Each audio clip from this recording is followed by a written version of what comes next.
লোকসভা ও রাজ্যসভায় পাস হওয়ার পর গত 5ই এপ্রিল রাষ্ট্রপতি দ্রৌপদী মুর্মু ওয়াকফ বিলে পূর্ণ সম্মতি জানিয়েছেন। এরপর কেন্দ্রীয় সরকার 8ই এপ্রিল থেকে এই আইন সারা দেশে লাগু করেছে। এরপর থেকেই সুপ্রিম কোর্টে মোট 10টি পিটিশন জমা পড়েছে।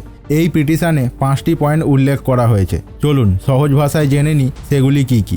নতুন আইন অনুযায়ী যদি কোনো পার্সন ওয়াকফ বোর্ডের কাছে কোনো রকম সম্পত্তি দান করতে চান তাহলে তাকে কমপক্ষে 5 বছর ইসলাম ধর্ম মেনে চলতে হবে। কিন্তু ওয়াকফ বোর্ড দাবি করছেন এটা সম্পূর্ণ ভিত্তিহীন।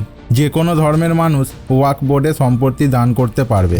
কোনো সম্পত্তি যদি দীর্ঘদিন ধরে ইসলামিক ধার্মিক কাজে ব্যবহৃত হয় তাহলে সেটা ওয়াকফ সম্পত্তি হিসাবে গণ্য হবে, যেটাকে বলা হয় ওয়াকফ বাই ইউজারের কনসেপ্ট। কিন্তু নতুন আইনে এই কনসেপ্টটিকে সরিয়ে ফেলা হয়েছে। এখানে ওয়াকফ বোর্ড জানিয়েছে ইসলামিক নিয়ম অনুযায়ী ওয়াকফ বাই ইউজারের কনসেপ্ট বহুকাল থেকেই প্রচলিত, তাই এটাকে ফিরিয়ে আনা দরকার।